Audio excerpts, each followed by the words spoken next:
Hello everybody and namaskar to all of you. Again I am coming to discuss GFR 2017 rules part 2. In my first video already I have discussed part 1 and in this GFR rules now I am discussing procurement of goods and services. कैसे जो government department से जो government organisation से वो कैसे goods and services को procure करते हैं. In first part already I have discussed definition of goods, क्या क्या गुड्स में इंक्लूड होगा. DGS&D directorate general of supplies and disposals, ये जो सेंट्रल परचेज ऑर्गेनाइजेशन है उसका रोल क्या है और how does DGS&D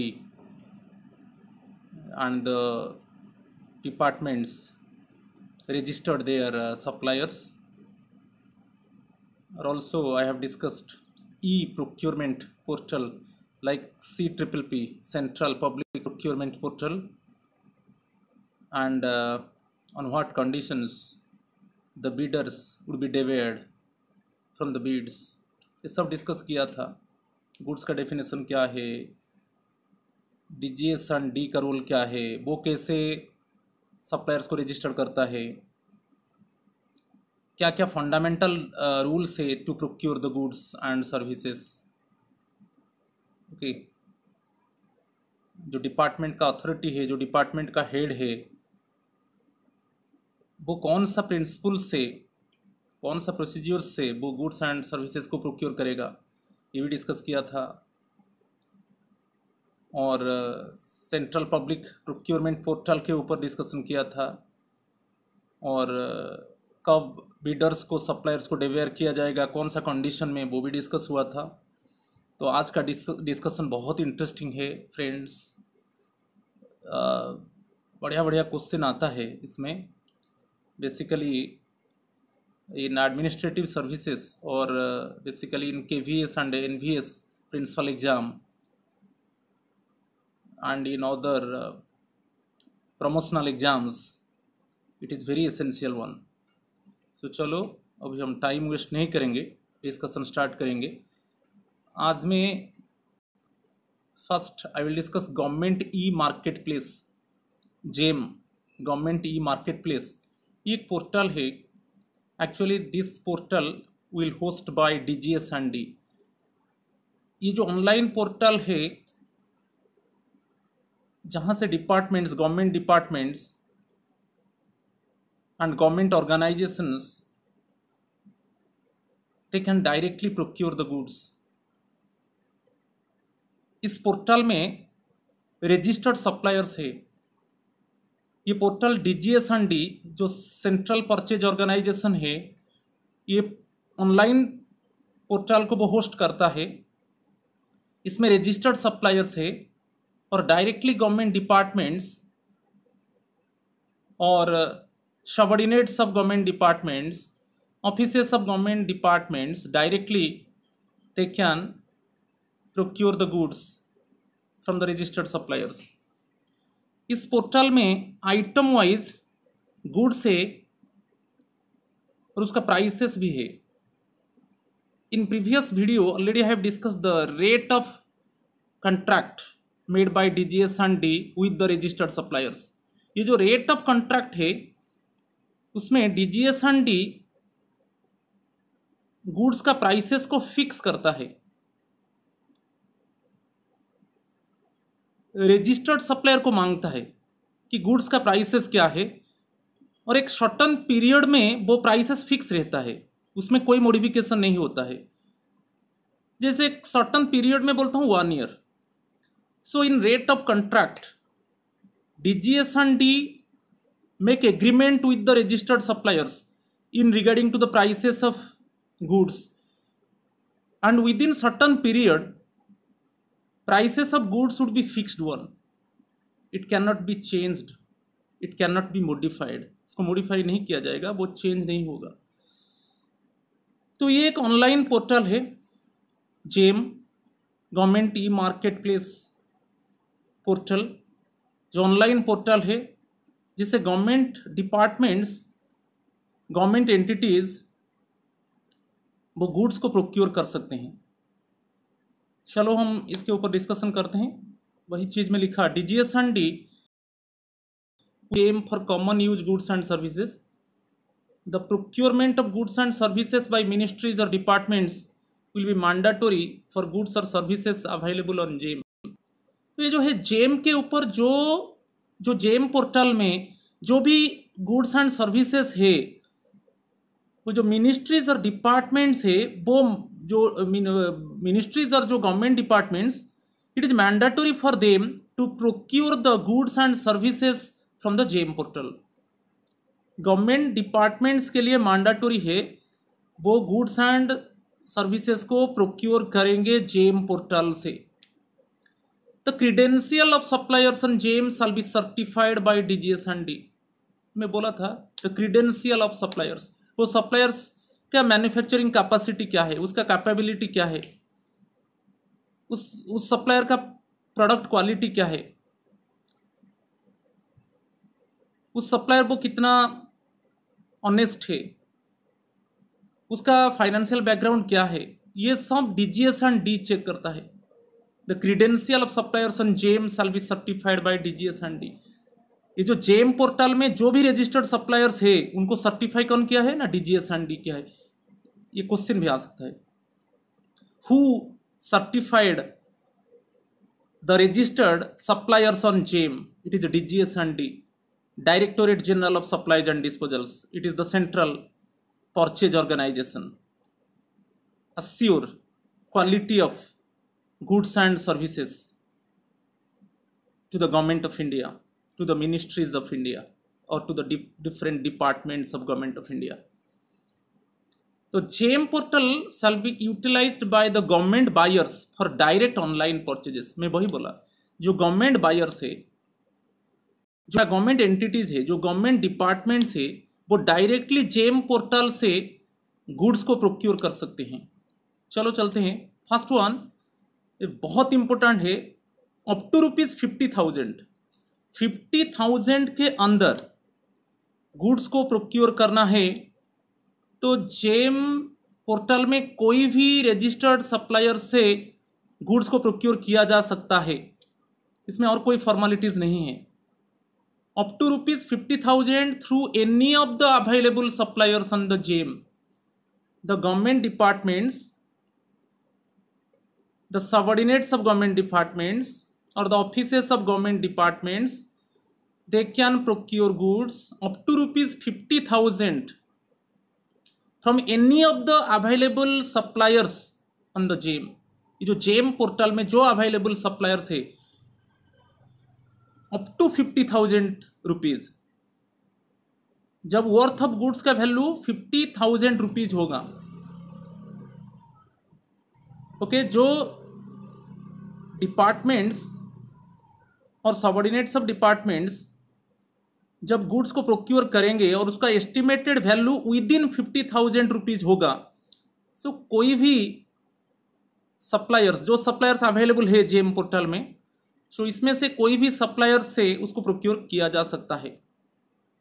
clear? Next one, when the estimated value of the procurement of the goods is above ₹50,000 and up to ₹30 lakh। जब procurement of goods का value 50,000 से ज्यादा होगा और अप टू 30 लाख तक होगा, तब क्या होना है ना, डिपार्टमेंट्स को जो JAM पोर्टल के ऊपर जो भी रजिस्टर्ड सप्लायर्स है उनमें से 3 सप्लायर्स और 3 बीडर्स को चूज करना है जिनका प्राइस सबसे कम होगा। ओके, इट ऑल्सो इसमें क्वेश्चन आता है, बहुत इंपॉर्टेंट है। और एक बार बोलता हूं, when the department want to procure the goods worth of above ₹50,000 and up to ₹30 lakh, 50,000 से ज्यादा होगा और वो 30 लाख तक होगा, तब वो जेम पोर्टल के ऊपर जो सप्लायर्स और बिडर्स है उनमें से 3 बिडर्स और 3 सप्लायर्स को वो चूज करेगा जिनका प्राइस कम है, और वो एटलीस्ट 3 सेलर्स, आपको याद रखना है एटलीस्ट 3 सेलर्स, उससे ज्यादा हो सकता है मगर एटलीस्ट 3 सेलर्स लेना है, 3 सेलर से कम नहीं। जब डिपार्टमेंट्स प्रोक्योर करना चाहता है गुड्स को और उसका वैल्यू मोर देन 50,000 होगा एंड अप टू 30 लाख तक होगा, तब वो एटलीस्ट 3 सेलर्स को, बिडर्स को चूज करता है जो जेम पोर्टल के ऊपर जो रजिस्टर्ड सप्लायर्स है और जिनका प्राइस कम है, एटलीस्ट 3 सेलर्स। इसलिए मैं उसको हाईलाइट किया, 3 सेलर से कम नहीं, एटलीस्ट 3 सेलर्स, मिनिमम 3 सेलर्स, उससे ज़्यादा हो सकते हैं मगर 3 सेलर से कम नहीं होगा। तो फिर वो 3 सेलर्स से वो एनालाइज करके जो भी सेलर कम प्राइस में देगा उसी से ही उसको सिलेक्ट, वो सेलर को सिलेक्ट किया जाएगा और उसी से गुड को प्रोक्योर किया जाएगा। तो इसमें याद रखना है above ₹50,000 and up to ₹30 lakh. Okay, at least 3 sellers selected by the departments, government departments, at least 3 sellers. Then among the 3 sellers, again the department check which one selling the goods at least price। जो minimum 3 sellers और उससे ज्यादा जो choose किया गया उनमें से जो भी सेलर कम प्राइस में बेचेगा उसको फाइनली सिलेक्ट किया जाएगा और उससे गुड को प्रोक्योर किया जाएगा। अभी समझ में आया? यहां पर भी क्वेश्चन आता है, बहुत इंपॉर्टेंट है, मगर आपको याद रखना है लिमिट जो है above 50,000 and up to ₹30 lakh. When the department want to procure the goods worth of above ₹50,000 and up to 30 lakh.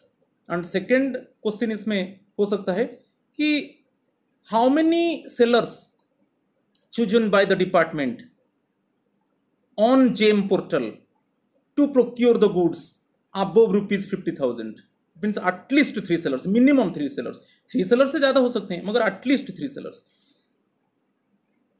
Suppose अभी 3 सेलर्स को लिया गया, एटलीस्ट मिनिमम 3 सेलर्स, 3 सेलर्स को हम डिटेक्ट किए। 3 सेलर्स को हम कैसे डिटेक्ट किए ना, 3 सेलर्स को जिनका प्राइस कम है, जो भी सप्लायर्स अवेलेबल है उनमें से हम एटलीस्ट 3 सेलर्स, मिनिमम 3 सेलर्स को हम डिटेक्ट करेंगे जिनका प्राइस कम होगा। फिर उनमें से एक सेलर को हम डिटेक्ट करेंगे जिसका प्राइस बहुत सबसे कम है। Then out of 3 sellers, minimum 3 sellers और more than that, again the department choose 1 seller who sell the commodity at least price. अभी समझ में आया? देन नेक्स्ट वन, फिर अभी हम जाएंगे कि above 30 lakh, when the department want to procure the goods and the worth of the goods is above ₹30 lakh. जब डिपार्टमेंट गुड्स को प्रोक्योर करना चाहता है जेम पोर्टल से और तब गुड्स का वर्थ होगा मोर देन 30 लाख, ₹30 लाख दिया है, मोर देन 30 लाख, तब ऑनलाइन ई बिडिंग और इसको कहते हैं रिवर्स ऑक्शन टूल को चूज किया जाएगा, जो ऑनलाइन में बोली लगाया जाएगा यूजिंग ऑनलाइन ई बिडिंग और रिवर्स ऑक्शन टूल। उसके बारे में थोड़ा मैं आइडिया देता हूं। एक पर्टिकुलर टाइम दिया जाएगा, उसी समय ऑनलाइन में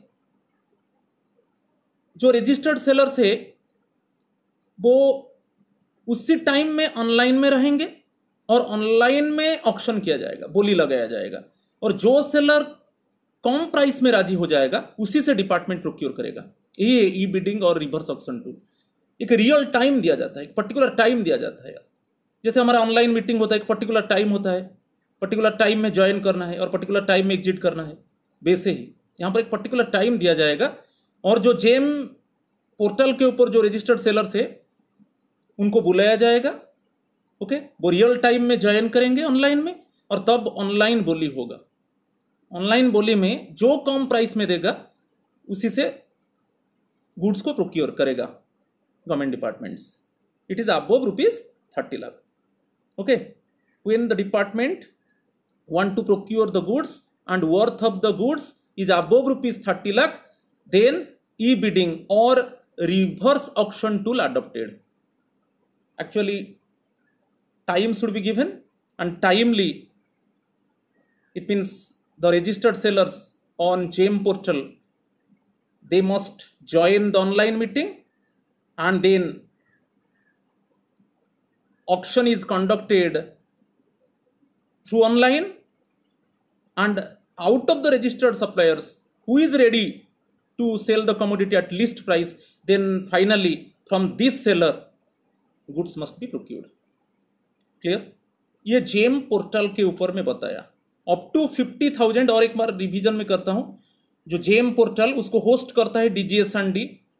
सो DGS&D आप जानते हो, वो सप्लायर्स को रजिस्टर्ड करता है, उनका ऑथेंटिसिटी चेक करता है, उनका क्रीडेंशियल चेक करता है, उनका मैन्युफैक्चरिंग को चेक करता है, उनका कैपेबिलिटी को चेक करता है, उनका फाइनेंशियल बैकग्राउंड को चेक करता है। क्लियर? उनका पास्ट रिकॉर्ड्स को चेक करता है, फिर उनको रजिस्टर करता है। और जो GeM पोर्टल है वो एक ऑनलाइन पोर्टल DGS&D का है। वो डायरेक्टली जो गवर्नमेंट डिपार्टमेंट से, जो सबऑर्डिनेट्स ऑफ गवर्नमेंट डिपार्टमेंट्स, वो डायरेक्टली GeM पोर्टल से गुड्स को प्रोक्योर कर सकते हैं। अप टू 50,000 जब गुड्स का वैल्यू एस्टिमेट होगा अप टू रुपीज 50,000, तब कोई भी सेलर, जो सेलर्स उपलब्ध है, जो सेलर्स अवेलेबल है, तो कोई भी सेलर से प्रोक्योर किया जा सकता है, उसमें और कोई फॉर्मेलिटीज नहीं है। मगर जब एस्टिमेशन मोर देन रुपीज 50,000 होगा और अप टू 30 लाख होगा, तब इंटरेस्टिंग है, याद रखो, more than 50,000 and up to 30 lakh, तब क्या किया जाएगा ना, एटलीस्ट 3 सेलर्स को चूज किया जाएगा। डिपार्टमेंट क्या करेगा, एटलीस्ट 3 सेलर्स को चूज करेगा, एटलीस्ट मिनिमम 3 सेलर्स को चूज करेगा जिनका प्राइस कम है, जिनका प्राइस सबसे लिस्ट है। फिर उनमें से एक सेलर को चूज करेगा जो सबसे लिस्ट प्राइस में गुड्स को सेल करेगा। तो यहां पर 3 चीज याद रखना है, एक limit more than 50,000 up to 30 lakh, then याद करना है how many sellers, at least 3 sellers, 3 seller से कम नहीं, एटलीस्ट 3 सेलर्स लेना है। कैसे हम 3 सेलर्स को चूज करेंगे ना, जिनका प्राइस, जो रजिस्टर्ड, जो अवेलेबल सप्लायर्स है GeM पोर्टल में, उनमें से जो 3 सेलर्स कम प्राइस में गुड्स बेचने के लिए तैयार है, उन्हीं से 3 सेलर को हम चूज करेंगे। जो अवेलेबल सप्लायर्स है उनमें से 3 सेलर्स को हम चूज करेंगे जो तैयार है गुड्स को कम प्राइस में बेचेंगे। फिर वो 3 सेलर से एक सेलर को डिपार्टमेंट चूज करेगा जो सबसे लिस्ट प्राइस में गुड्स बेचने के लिए तैयार है। ओके, देन नेक्स्ट वन, जब गुड्स का estimated value more than 30 lakh होगा, when the department want to purchase the goods worth of rupees 30, it means purchase the goods and its worth is more than rupees 30 lakh, then तब क्या किया जाएगा ना, ई bidding और reverse auction tool, जो online बोली लगाया जाएगा। एक रियल टाइम, एक पर्टिकुलर टाइम में जो सप्लायर्स, जो GeM पोर्टल के ऊपर जो रजिस्टर्ड सप्लायर्स है उनको बुलाया जाएगा। ओके, वो आकर ठीक एक्यूरेट टाइम में ज्वाइन करेंगे और ऑनलाइन में बोली लगाया जाएगा, और जो कम प्राइस में राजी होगा उसी सेलर से डिपार्टमेंट गुड्स को खरीदेगा, गुड्स को प्रोक्योर करेगा। ओके, देन हम चलेंगे purchases outside of GeM portal. अभी हम GeM पोर्टल के ऊपर डिस्कस कर दिए, अभी हम आउटसाइड को चलेंगे। Okay, purchases outside of GeM portal. जब आउटसाइड में चलेंगे, जैसे हम जनरली हमारा जो सबऑर्डिनेट ऑफिसेस है, जो subordinate offices of government departments और एनी पर्टिकुलर गवर्नमेंट डिपार्टमेंट, वो कैसे कैसे GeM पोर्टल के अलावा वो कैसे गुड्स को प्रोक्योर करते हैं उसके बारे में डिस्कस करेंगे। Now just I am going to discuss how can the departments and the subordinates of the departments procure the goods outside of the GeM portal. तो फर्स्ट वन है purchase of goods without quotation. कोई quotation का जरूरत नहीं है, अभी goods को खरीदा जाएगा, मगर यहां पर लिमिट याद रखो, up to rupees 25,000। Purchase of goods up to the value of rupees 25,000। जब गुड्स का एस्टिमेट होगा अप टू रुपीज 25,000 होगा, तब कोई कोटेशन का जरूरत नहीं है। Purchase of goods up to the value of ₹25,000 without inviting quotations और बीड्स। कोई कोटेशंस इन्वाइट नहीं किया जाएगा, कोई बीड्स इन्वाइट नहीं किया जाएगा। सो डायरेक्टली गुड्स को परचेज किया जाएगा मार्केट से। Okay, up to ₹25,000 there is no inviting of quotations और beads.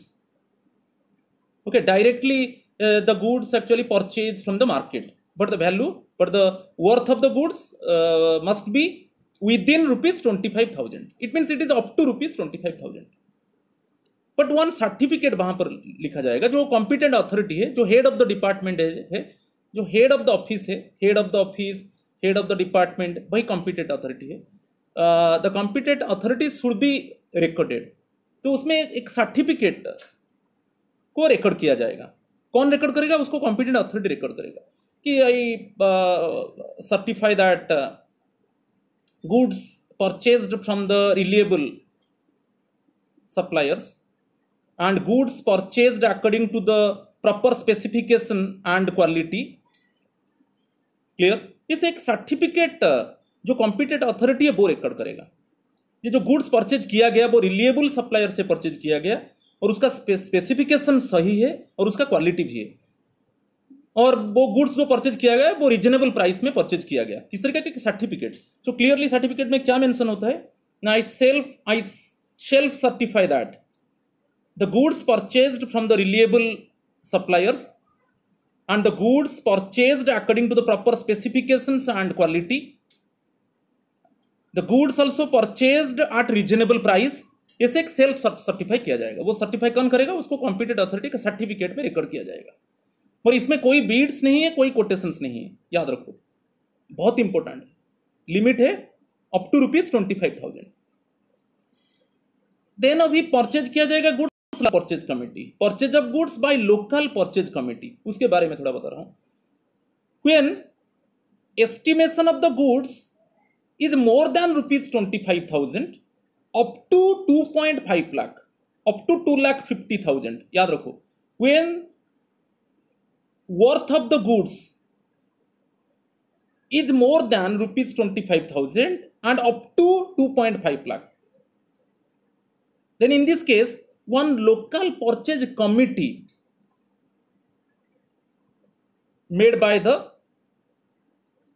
head of the department, made by the authority, made by the head of the office, एक local purchase committee किया जाएगा। तो यहां पर first local purchase of goods by local purchase committee, estimation of goods का worth क्या होगा ना, more than 25,000 and up to 2.5 lakh. Local purchase committee को कौन अपॉइंटमेंट करेगा ना, local purchase committee appointed by the head of the department, head of the office. Okay, local purchase committee में कितना मेंबर्स रहेंगे? 3 members. Local purchase committee consisting of 3 members appointed by the head of the department और appointed by the head of the office.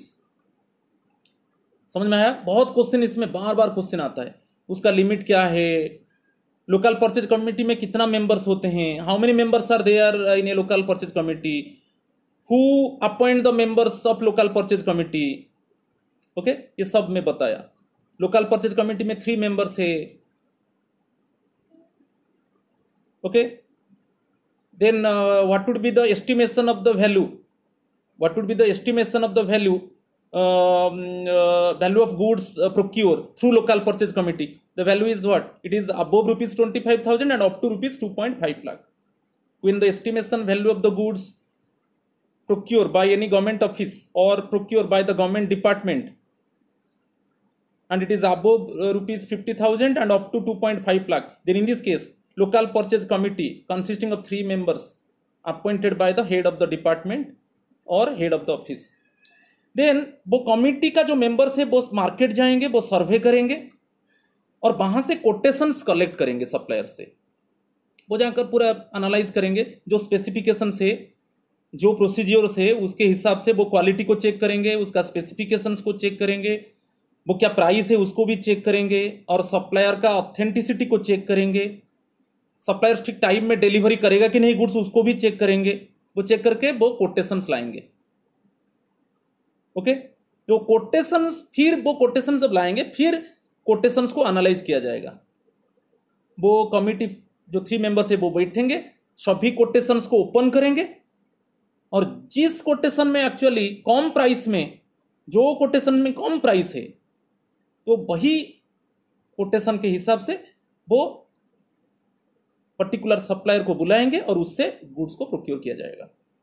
तो same thing have written, the committee survey the market and bring the quotations from the suppliers और bidders. वो quotations लाएंगे और सब check करेंगे goods का quality क्या है, उसका स्पेसिफिकेशंस क्या है और प्राइस क्या है, और वो जो सप्लायर से कोटेशन लाएंगे उसका पास्ट रिकॉर्ड क्या है, वो डिलीवरी ठीक टाइम में कर पाएगा कि नहीं, whether the supplier delivery the goods in time or not. All the credentials actually checked by the committee members in the market, and then also they detect the quality of the product, they detect the price, at what price they want to offer for sale. ये सबको check किया जाएगा. Finally the supplier whose quotation contain least price, finally जिस supplier का quotation में कम price है, least price है, हम कोटेशंस लाएंगे, सभी कोटेशंस को एक टाइम में ओपन किया जाएगा. जिस सप्लायर का कोटेशन में कम प्राइस है, लीस्ट प्राइस है, और उस विथ प्रॉपर जो स्पेसिफिकेशंस और जो क्वालिटी दिया है सही है, उसको सिलेक्ट किया जाएगा. क्वालिटी को देखा जाएगा, उसका स्पेसिफिकेशंस को देखा जाएगा, वो प्राइस को देखा जाएगा, उसका पास्ट रिकॉर्ड को देखा जाएगा, वो ठीक टाइम में डिलीवरी करेगा कि नहीं उसको देखेंगे. फिर हम जो 3 कमिटी जो मेंबर्स है वो अल्टीमेटली फाइनल डिसीजन लेंगे. हाँ, ये जो यही पर्टिकुलर सप्लायर है जो लिस्ट प्राइस में दे रहा है और गुड का क्वालिटी है और उसका स्पेसिफिकेशन अच्छा है, उसका पास्ट रिकॉर्ड अच्छा है और वो ठीक टाइम में गुड्स को डिलीवरी करेगा, ओके, उसको फाइनली सिलेक्ट किया जाता है. The members of the committee फिर एक सर्टिफिकेट देते हैं, जैसे वहां पर कॉम्पिटेंट अथॉरिटी सर्टिफिकेट देता था जो फर्स्ट केस में within it means up to ₹25,000. यहाँ पर भी वो जॉइंट जो कमिटी है, जो कमिटी में 3 मेंबर्स है, वो एक सर्टिफिकेट देंगे, वही लिखेंगे we jointly certified that goods purchased from the reliable supplier according to the proper specifications and quality, goods purchased at reasonable price, and also thoroughly we have checked the credentials of the supplier. So ये ऐसा एक certificate को record किया जाएगा. Clear? इसमें कोई it means other procedures नहीं है. समझ में आ गया? फिर हम नेक्स्ट चलेंगे. यहाँ पर जो कॉमन चीज है, purchase of goods directly under rate of contract. Rate of contract क्या है आप जानते हो? जो DGS and D already fix the rate of contract, already made agreement with the registered suppliers in regarding to the prices of goods. Already DGS and D में जो registered suppliers है उसमें आइटम वाइज रजिस्टर्ड सप्लायर्स का list है और वो कौन सा प्राइस में उनका गुड को बेचेंगे वो भी है, और वो प्राइसेस ऑलरेडी फिक्स्ड है. एक within certain period of time already the prices of goods are fixed and already the registered suppliers already they made agreement with the DGS and D. वही को रेट ऑफ कॉन्ट्रैक्ट बोलते हैं. When the DGS and D made contract with the registered suppliers in regarding to the fixation of prices of goods and services, or already it is published on the website of DGS and D. Published means already item wise, registered supplier and price is clearly given. So ये जो purchase of goods directly under rate of contract में क्या है, जो departments directly, जो government departments, जो central government departments, department statutory bodies, okay, और any autonomous organisations और they are subordinate offices, they directly procure goods, okay, they directly procure the goods, it means at the price already fixed by the DGS and D. It is clearly mentioned in case of department directly procure central purchase organization DGS and rate of contracted goods from suppliers.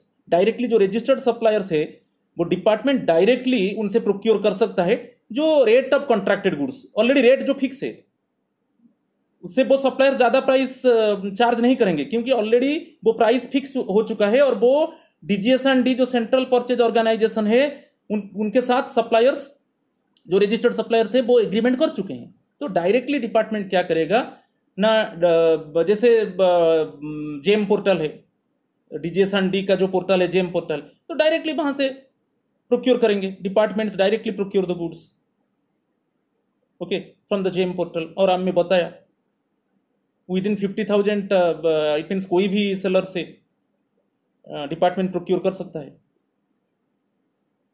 Clear?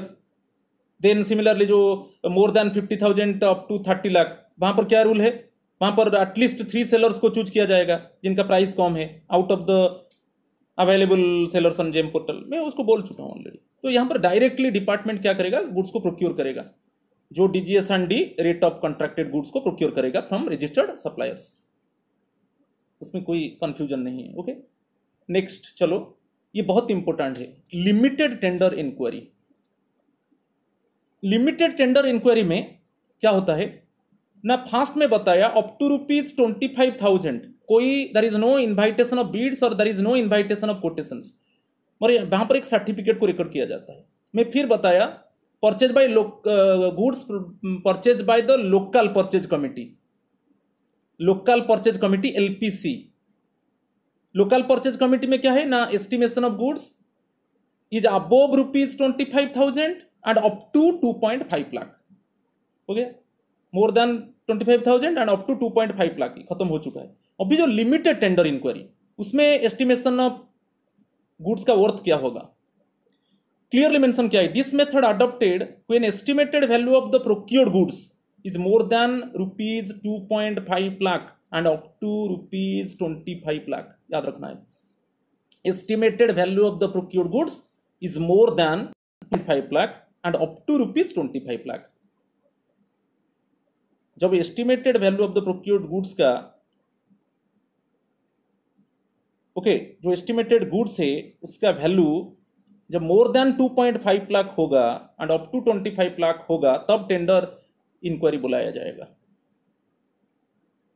अच्छा, यहां पर हम discussion अभी करेंगे जो tender inquiry में bidding documents को कहां पर अपलोड किया जाएगा। अभी तो ऑनलाइन में मैनुअल में नहीं है, तो यहां पर क्लियरली दिया है। देखो फर्स्ट हम क्या करेंगे, जैसे यहाँ पर डिपार्टमेंट, यू कंसिडर डिपार्टमेंट और सबऑर्डिनेट्स ऑफ द डिपार्टमेंट्स और ऑफिसेस ऑफ द डिपार्टमेंट्स, वो क्या करेंगे ना, copies of the bidding documents, जो टेंडर पेपर्स है उसको वो रजिस्टर्ड सप्लायर्स को भेजेंगे। Copies of the bidding documents should be sent to the registered bidders. यहाँ पर फर्स्ट एक क्वेश्चन आएगा कि लिमिटेड टेंडर इंक्वायरी में एक्चुअली जो estimated value of procured goods है वो कितना अमाउंट के अंदर रहेगा, it is more than 2.5 lakh and up to ₹25 lakh. यहां पर एक क्वेश्चन बन गया। देन क्या होगा, जो बिडिंग डॉक्यूमेंट्स है, जो टेंडर डॉक्यूमेंट्स है, वो जो रजिस्टर्ड सप्लायर को कैसे भेजा जाएगा, how to send the bidding documents to the registered suppliers. तो copies of the bidding documents should be sent to the registered bidders through speed post, registered post, courier and email. इसको याद रखना, यहां पर एक क्वेश्चन आता है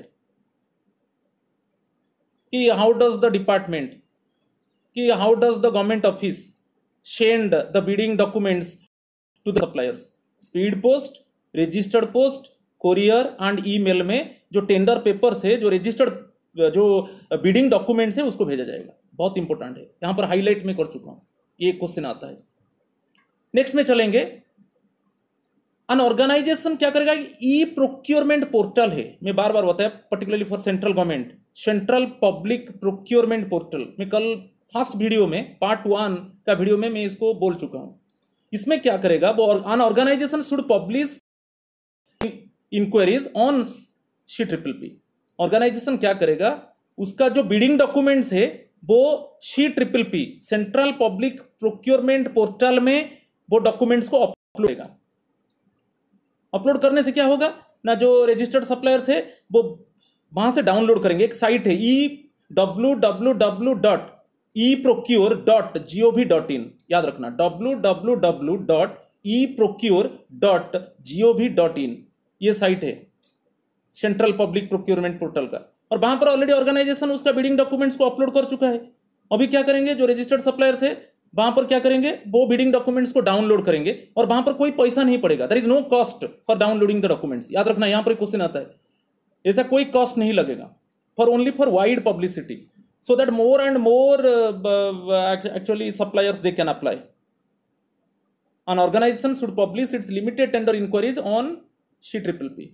जब CPPP में वो क्या करेगा ना, बिडिंग डॉक्यूमेंट्स को अपलोड कर देगा, तब वो सप्लायर्स क्या करेंगे, उससे नो कॉस्ट में उसको डाउनलोड करेंगे, उनको खर्च नहीं लगेगा, वो डाउनलोड करेंगे, और जो टाइम फ्रेम दिया गया है उसी टाइम के अंदर वो फिर वही साइट में उसको वो जो बिडिंग डॉक्यूमेंट्स को फिलअप करके वो क्या करेंगे, फिर उसको अपलोड करेंगे।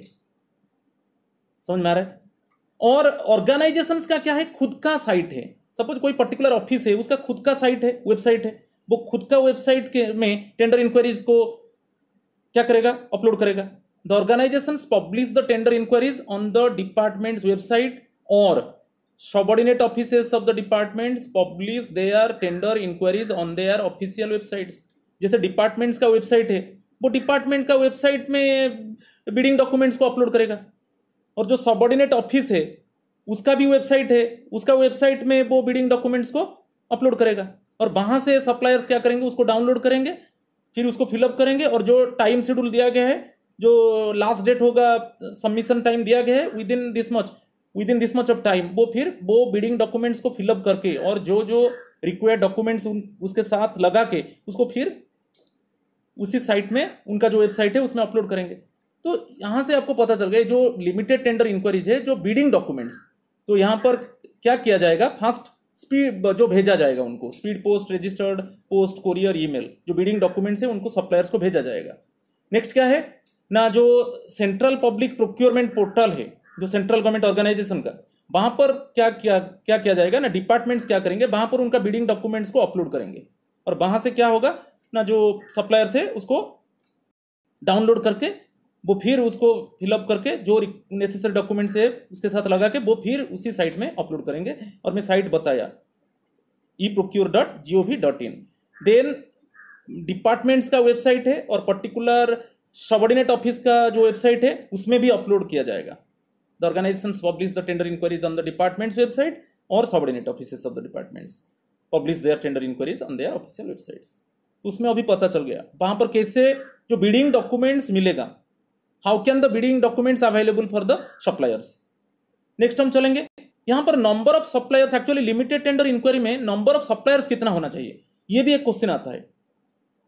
Number of suppliers in limited tender inquiry should be more than 3 होना चाहिए। इट मींस एटलीस्ट 4 होना चाहिए, यहां पर याद रखना है, मोर देन 3। जैसे जेम पोर्टल में था more than 50,000 to up to 30 lakh, वहां पर at least 3 sellers, at least 3 suppliers departments को चूज करना है जेम पोर्टल में जो अवेलेबल सप्लायर्स है। तो आप कंफ्यूजन है कहां पर 3 कहां पर 4, और यहां पर जो है जो लिमिटेड टेंडर इंक्वायरी है तो यहां पर मिनिमम 4 होना चाहिए। More than 3 it means minimum 4 होना चाहिए।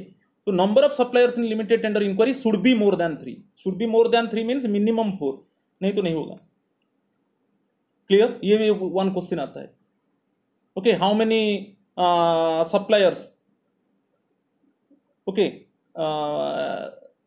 should submit the bidding documents in case of limited tender inquiry। वो कितना सप्लायर्स होना चाहिए। how many sellers should be there in case of limited tender inquiry, वो क्या होना चाहिए, more than 3। more than 3 means minimum 4 और एटलीस्ट 4 होना चाहिए, और उससे ज्यादा होने से ठीक है। unsolicited bids should not be accepted। unsolicited means unsolicited कुछ bids हमको ऐसे मिलेगा जो हमारा रिक्वायरमेंट के हिसाब से नहीं है, जो हमारा नीड्स के हिसाब से नहीं है। ऑफिस का कि हमारा रिक्वायरमेंट नहीं है, हमारा जो नीड्स नहीं है, हम जो बिडिंग डॉक्यूमेंट्स हम एक टर्म कंडीशन दिए थे, वो टर्म कंडीशन जो प्रोसीजर्स दिए थे उसके हिसाब से नहीं है, वो अनसोलिसिटेड हो गया। The unsolicited bid should not be accepted, समझाया उसको। फिर इन स्पेशल केस में देखो, अभी समझ में आया, तो मोर देन 3 हमको चाहिए। और यहां पर जो एस्टिमेशन ऑफ गुड्स का लिमिट है क्या है ना, it is more than 2.5 lakh and it is up to 25 lakh. Then हमको लिमिटेड टेंडर इंक्वायरी को जाना है। सेंट्रल गवर्नमेंट डिपार्टमेंट्स का जो एक वेबसाइट है CPPP, उसमें बीड डॉक्यूमेंट्स को अपलोड करना है, और सप्लायर्स को जो रजिस्टर्ड सप्लायर्स है उनका मेल आईडी और speed post, registered post, courier में उनको बीड डॉक्यूमेंट्स भेजना है। ऑफिस का खुद का वेबसाइट में बीड डॉक्यूमेंट्स को अपलोड करना है, और वहां से वो सप्लायर्स क्या करेंगे, उसको डाउनलोड करेंगे, और कोई कॉस्ट नहीं लगेगा। There is no cost for downloading the bidding documents. और वो फिर उसको फिलअप करके वो क्या करेंगे, वही साइट में, हमारा जो वेबसाइट है कि CCCCCC का जो वेबसाइट है उसमें फिर अपलोड करेंगे, फिर हम चूज करेंगे। ठीक है, तो जो लिमिटेड टेंडर इंक्वायरी है, the number of suppliers should be more than 3। More than 3 समझ में आया? इट मीन्स एटलीस्ट 4 और minimum 4 suppliers should be there. Then उनमें से हम एक को चुनेंगे जिसका प्राइस कम होगा, और उसका ऑथेंटिसिटी चेक करेंगे, उसका क्रीडेंशियल्स चेक करेंगे, गुड्स का क्वालिटी चेक करेंगे, सब कुछ देखकर हम फिर अल्टीमेटली एक सेलर से हम गुड्स को प्रोक्योर करेंगे। स्पेशल केसेस में क्या होता है, ये बहुत इंपॉर्टेंट है, उसमें क्वेश्चन आता है, ये सब कंफ्यूजन होता है। क्या स्पेशल केस होता है? ऑन द फॉलोइंग कंडीशंस में लिखा, यही लिमिटेड टेंडर इंक्वायरी रहेगा, उसमें हम मोर than ₹25 lakh worth of goods also can be procured. जो लिमिटेड टेंडर इंक्वायरी है उसका मैक्सिमम लिमिट क्या है ना, अप टू 25 लाख। मगर कुछ स्पेशल केस है जिसमें मोर than ₹25 lakh worth of goods also procured. कब है ना? इन अर्जेंट कंडीशन। अर्जेंट कंडीशन जब होता है, डिपार्टमेंट क्या करता है, यही सोचता है, अभी हम एडवर्टाइज्ड टेंडर इंक्वायरी को जाएंगे तो उसमें हमको ज्यादा खर्च लगेगा। तो more than ₹25 lakh means advertised tender inquiry. 25 lakh से estimated value of the goods procured is more than ₹25 lakh.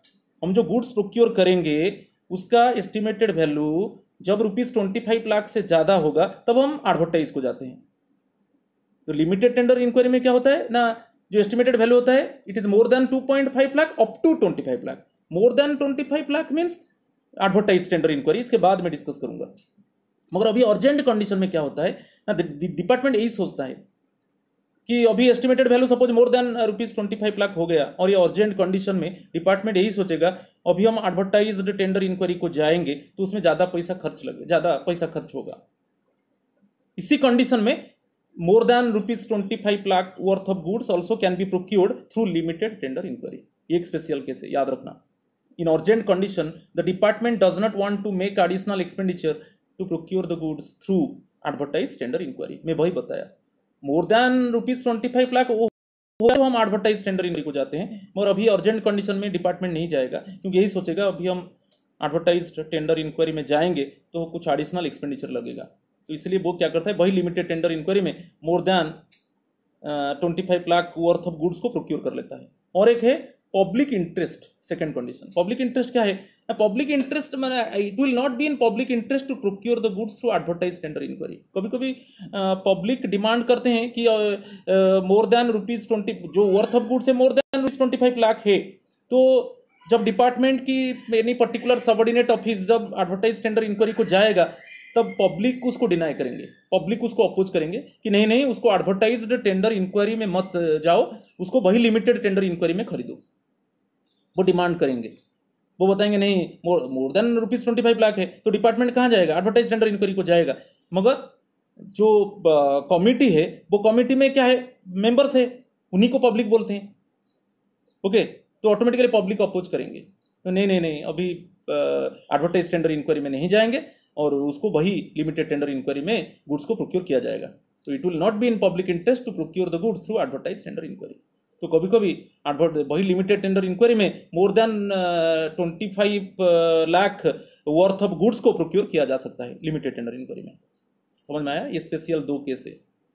और एक केस भी याद रखो, जैसे हम एडवर्टाइज कोई रिमोट एरिया में suppose immediately advertise tender inquiry हम करेंगे, वो फिर हमको सप्लायर्स एक्चुअली मिलेंगे कि नहीं। ओके, बेसिकली रिमोट एरियाज में कि हमारा कॉन्फिडेंस नहीं है, हम एडवर्टाइज करेंगे, हम पब्लिश करेंगे, अभी हमको सप्लायर्स मिलेंगे कि नहीं, ये सब वजह से हम क्या करते हैं ना, वही लिमिटेड टेंडर इंक्वायरी में जो more than ₹25 lakh worth of goods को प्रोक्योर कर लेते हैं। समझ में आया? नेक्स्ट वन है एडवर्टाइज टेंडर इंक्वायरी में। जो एडवर्टाइज टेंडर इंक्वायरी को कब जाएंगे? When the estimated value of the procured goods is more than ₹25 lakh. क्योंकि जो लिमिटेड इंक्वायरी में था मैक्सिमम था ₹25 लाख, तो मोर देन ₹25 लाख जब जो गुड्स हम प्रोक्योर करेंगे उसका वर्थ मोर देन ₹25 लाख हो जाएगा, तब डिपार्टमेंट और ऑफिसर्स क्या करेंगे, वो एडवर्टाइज टेंडर इंक्वायरी में जाएंगे। वही चीज में लिख दिया, when estimated procurement of goods is more than ₹25 lakh, advertise tender inquiry is adopted. तो वहाँ कहाँ कहाँ पर एडवर्टाइज किया जाएगा वो इंपॉर्टेंट है। फर्स्ट एडवर्टाइज किया जाएगा, advertise should be given on central public procurement portal, जो आर्ट उसका साइट है www.eprocure.gov.in, और जेम पोर्टल में उसको पब्लिश किया जाएगा, एडवर्टाइजमेंट किया जाएगा कि क्या क्या प्रोसीज्योर्स है, क्या टर्म्स कंडीशंस है। ओके, तो किस तरीका का हमको बीड्स चाहिए, किस तरीका का गुड्स चाहिए, उस गुड्स का स्पेसिफिकेशन क्या होगा, गुड्स का क्वालिटी क्या होना चाहिए, ये सब एडवर्टाइजमेंट में रहेगा। तो फर्स्ट सेंट्रल आई मीन्स जो ऑर्गेनाइजेशन है, जो सेंट्रल पब्लिक प्रोक्योरमेंट पोर्टल है, फर्स्ट एडवर्टाइजमेंट उसमें एडवर्टाइजमेंट को अपलोड किया जाएगा। Advertisement should be given on central public procurement portal, वो साइट का नाम दे दिया। और ऑल्सो जेम पोर्टल, एक DGSND का जेम पोर्टल है, ठीक है। वहां पर क्या करेगा, जो सेंट्रल गवर्नमेंट डिपार्टमेंट्स है और जो subordinate offices of the central government department और autonomous bodies, central government autonomous bodies, ये सब क्या करते हैं ना, उनका एडवर्टाइजमेंट को अपलोड करते हैं। कहां पर, CPPP में और जेम पोर्टल में। और नेक्स्ट क्या होगा, और भी तरीका है, an organisation should publish the tender inquiries on its own website. जो पर्टिकुलर ऑर्गेनाइजेशन उसका ओन वेबसाइट में वो एडवर्टाइजमेंट को पब्लिश करेगा। Clear? Then next one, the organisation should also post the complete bidding documents in its website and on CPPP to enable prescript. तो ये first दो है, एक है जो सेंट्रल गवर्नमेंट डिपार्टमेंट्स है, उसका सबऑर्डिनेट ऑफिसेस है, वो क्या करेंगे ना, जब एडवर्टाइज टेंडर इंक्वायरी में जाएंगे, उनका जो एडवर्टाइजमेंट का जो डॉक्यूमेंट्स है उसको CPPP पोर्टल में अपलोड करेंगे, और ऑल्सो खुद का जो वेबसाइट है उसमें अपलोड किया जाएगा। देन क्या होगा, फिर जो प्रोस्पेक्टिव बिडर्स है वो वहां से क्या करेंगे, डाउनलोड करेंगे, बिडिंग डॉक्यूमेंट्स को डाउनलोड करेंगे, मगर उनको कस्ट कुछ नहीं लगेगा। वही चीज में लिख दिया था, organisation should also post the complete bidding documents in its website and on CPPP to enable prospective bidders to make use of the document by downloading from the website। उसी वेबसाइट में जाकर eprocure.gov.in की particular organisation का website को जाएंगे, वो bidding documents को download करेंगे। समझ में आया? द नेक्स्ट, द एडवर्टाइजमेंट जब किया जाता है तब कंप्लीट वेब एड्रेस दिया जाएगा। जब एडवर्टाइजमेंट न्यूज़पेपर में होगा, ओके, तब क्या होगा ना, पूरा वेब एड्रेस दिया जाएगा, इसी वेब एड्रेस में आप जाकर बिडिंग डॉक्यूमेंट्स को डाउनलोड करो। वो न्यूज़पेपर में जब हम पब्लिश करेंगे, एडवर्टाइजमेंट करेंगे कि हमको अभी टेंडर लेना है और हमारा जो हम गुड्स प्रोक्योर करना चाहते हैं और उसका वैल्यू मोर देन ₹25 लाख है, ओके, और ये प्रोसीज्योर से, टर्म से, इसी स्पेसिफिकेशंस में हम गुड्स प्रोक्योर करना चाहते हैं, और ये सब डिपार्टमेंट ऑर्गेनाइजेशन वो एडवर्टाइजमेंट में क्लियरली मेंशन करेगा। जो ऑर्गेनाइजेशन और the department clearly spelled out on what basis actually the department or organization want to procure the goods, specifications, quality, clear, price, only just you remember specifications, quality, कौन सा कैसा specifications होगा, कैसा quality होगा, price में नहीं कि और कुछ ये नहीं, ऐसा स्पेसिफिक हमारा ये ब्रांड का चाहिए, ये सब नहीं है, ओनली इसी स्पेसिफिकेशंस का गुड चाहिए, इस तरीके, ओके, हमको इतना क्वांटिटी का गुड चाहिए, वो इस एडवर्टाइजमेंट देंगे। For invitation of tender should give the complete web address from where bidding documents can be downloaded। वहां पर bidding documents को डाउनलोड किया जाएगा, ओके, प्रॉपर वेब एड्रेस दिया जाएगा। तो वेब एड्रेस क्या है, फर्स्ट CPPP पोर्टल में जो सेंट्रल गवर्नमेंट डिपार्टमेंट है और उसका सबऑर्डिनेट ऑफिसेस है, वो फर्स्ट CPPP में जो एडवर्टाइजमेंट करेंगे, पब्लिश करेंगे उनका बिडिंग डॉक्यूमेंट्स को, और उनका खुद का वेबसाइट है उसमें भी उसको पब्लिश करेंगे, ओके, जो एडवर्टाइजमेंट और जो बिडिंग डॉक्यूमेंट्स है उसको अपलोड करेंगे। और जब न्यूज़पेपर में वो एडवर्टाइजमेंट देंगे, वहां पर कंप्लीट वेब एड्रेस दिया जाएगा कि इसी वेब बिडिंग डॉक्यूमेंट्स को डाउनलोड करो। यहां पर दिया है, मैं जो बताया, जब डाउनलोड करेंगे उनको कोई पैसा नहीं लगेगा। There is no cost for downloading the documents from the office websites और from the CPPP। In order to wider participation and ease of bidding, no cost of tender may be charged for the tender documents downloaded by the bidders। मैं उसको बता चुका हूँ। Bidders और suppliers जब download करेंगे, चाहे वो own website of the office हो कि वो चाहे CPPP जो पोर्टल से वो जब डाउनलोड करेंगे, उनको कुछ कॉस्ट मांगा नहीं जाएगा। दे डू नॉट पे any, they do not bear any cost. और वहां पर जो सबमिशन, ये क्वेश्चन आता है, what is the minimum time given to the domestic bidders to submit their bidding documents? क्या मिनिमम टाइम है जो डोमेस्टिक बिडर्स को आएगा, वो उनका डॉक्यूमेंट्स को सबमिट करेंगे। मिनिमम टाइम है 3 weeks. Within 3 weeks the minimum time to be allowed for submission of bids should be 3 weeks from the date of publication for domestic bidders. जब डेट ऑफ पब्लिकेशन, जब advertisement आ गया, उससे particular जो beginning date है, जो publication beginning date से हम 3 वीक्स को काउंट करेंगे। और with in 3 weeks the bidders should submit the bidding documents. वो कहां पर फिजिकली सबमिट नहीं करेंगे, वो फिर ऑफिशियल वेबसाइट को जाकर वहां पर अपलोड करेंगे, और CPPP पोर्टल जो eprocure.gov.in वो साइट को जाकर अपलोड करेंगे, और जो पोषण करेंगे विद इन 3 वीक्स। ये डोमेस्टिक बिडर्स के लिए। और कभी कभी डिपार्टमेंट्स अब्रोड से भी बिड करता है।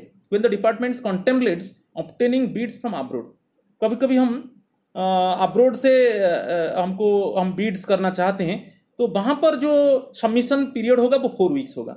The minimum period should be kept as 4 weeks for foreign bidders. Clear? इतना। फिर नेक्स्ट आज मैं बताया जेम पोर्टल के ऊपर बताया। आउटसाइड जेम पोर्टल हम कैसे प्रोक्योर करते हैं, जैसे हमारा जो डिपार्टमेंट्स, हमारा जो गवर्नमेंट एंटिटीज है, जो गवर्नमेंट बायर्स है, वो कैसे प्रोक्योर करते हैं without quotation, by local purchase committee, limited tender inquiry और एडवर्टाइज टेंडर इंक्वायरी, इसमें कैसे गुड्स प्रोक्योर किया जाता है, ये सब बताया।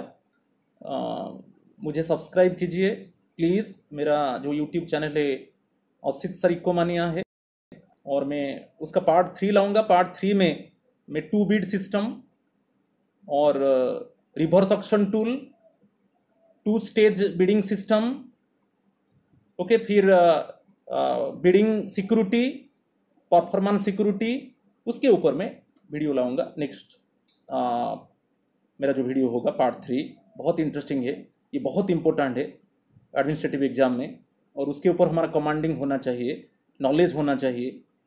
क्वेश्चंस तो आएगा, जैसे कोई भी एडमिनिस्ट्रेटिव पोस्ट में जाओ, ये बहुत जरूरी है।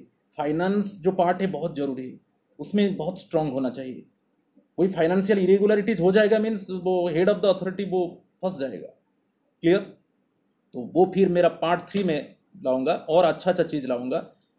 नेक्स्ट में आप वेट कीजिए, मैं 2 बिडिंग सिस्टम लाऊंगा, बहुत इंटरेस्टिंग है। रिवर्स ऑक्शन टू जो ऑनलाइन बिडिंग होता है, जो ऑनलाइन बोली होता है, उसके ऊपर मैं डिस्कस करूंगा। 2 स्टेज बिडिंग सिस्टम के ऊपर मैं जाऊंगा। बीड सिक्योरिटी के ऊपर जाऊंगा, कहाँ पर बीड सिक्योरिटी लगता है। जैसे हमारे जो रजिस्टर्ड सप्लायर्स है जो DGS&D में, उनसे कोई बिडिंग सिक्योरिटी नहीं लिया जाता है, तब कब बिडिंग सिक्योरिटी लिया जाता है, और कब परफॉर्मेंस सिक्योरिटी कब लिया जाता है, उसका वैलिडिटी पीरियड क्या है, नेक्स्ट पार्ट में मैं लाऊंगा। तो प्लीज़ मुझे सब्सक्राइब कीजिए। जो मेरा जो सब्सक्राइब रेड बटन है उसको प्लीज़ क्लिक कीजिए, और जो भी मुझे कमेंट कीजिए, जहाँ पर सुधार का ज़रूरत है मैं उसमें सुधार करूँगा। Suppose any modification is required, please comment to me, and any modification is required, please suggest to me, again I want to modify. और please friends, next again just you wait, I bring the part 3. Okay, thank you.